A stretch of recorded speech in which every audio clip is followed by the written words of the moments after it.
All right, guys, so now we're gonna optimize our shopping feed title. So we're gonna click on this app right here, and it's gonna take us to this, which is very familiar, right? Now, what I went ahead and did is I actually optimized this title right now, so you guys won't be looking at me typing the whole time.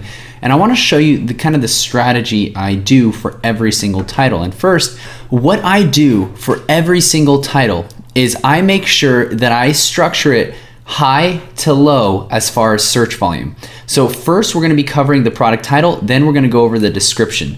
So what does it mean high to low? So you know how we found some terms such as the portable fish finder and handheld fish finder? Well, what I will do is I'll type it in on Google and I'll look at this volume and I'll say, okay, this one has 6,000 searches a month. Okay, this one has 480, 210, 106. Now notice I'm going from high to low. The reason why is because Google is going to give the most weight to the beginning of your title, so it has to be really good. Then the rest of your title is obviously extremely important, but you just want to make sure that you are super specific and you choose very carefully on what is the absolute best starting point for your title. Now, I want to go back into my other campaign because you are gonna launch this campaign, right? And you're gonna let it run for a couple days, but you're gonna get a lot of search terms like how I have right here.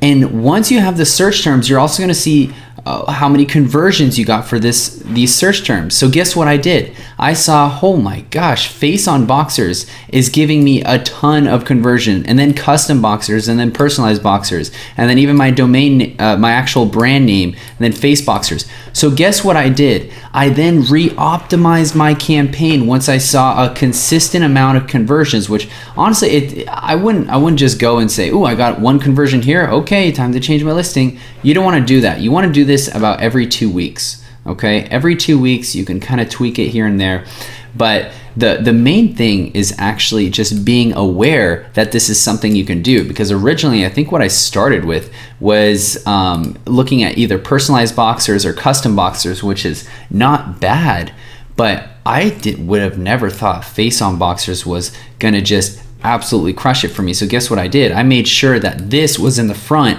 and I was going to take as much impression share as humanly possible because this was the most profitable. Now let's go ahead and apply it. So what did I do here, and how did I structure the title?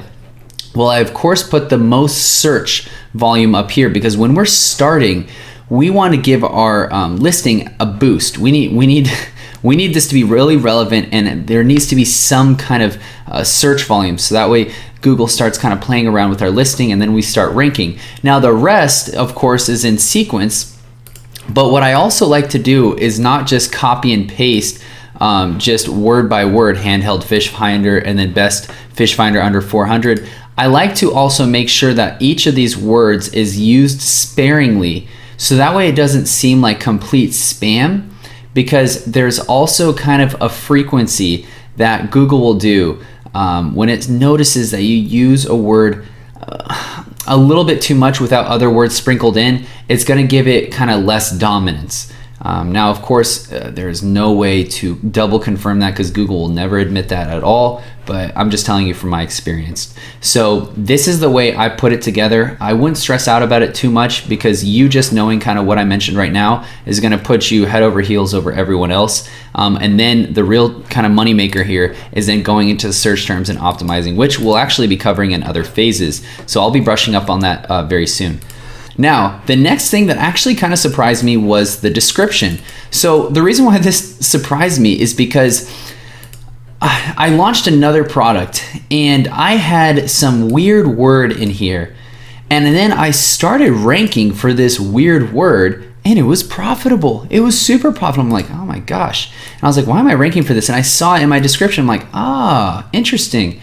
So now, fast forward, what I always do is I put as much as I humanly can into the description, not only the most profitable or search terms that I found. I make sure I even put, of course, some weird descriptions of like how, like the depth of this. I even put cone underwater. I contour readout, making it easy to read. I want to put in keywords, transducer. This was a really big one. I want to put in keywords into here to give me also a chance to rank for uncompetitive terms, if that makes sense, right? So overall, we are just making sure that all of our words have a reason to be there. Now, if you need some like brainstorming ideas, you can even go to Amazon and see what other people are kind of typing. So what kind of words are they using? And one thing you can tell is that this is definitely someone that knows Amazon FBA, because they kind of do their descriptions in a certain way that looks like an Amazon FBA person would do. But that's just, I don't know, this is my opinion. I could be completely wrong. But how they even structured their title, I definitely took some of their words from their title because I was like, that's interesting, very good. So that's another way you can do it and add it into your listing. So this is exactly how you optimize. I can't stress this enough. This is super, super important. Now I just want to scroll down here, make sure everything is still good. Yep. So this is good, and then you'll have a little link right here if it's not published that you would have to publish it to the Merchant Center. And so once it's done, you'll have all this published, and we can now move on to the next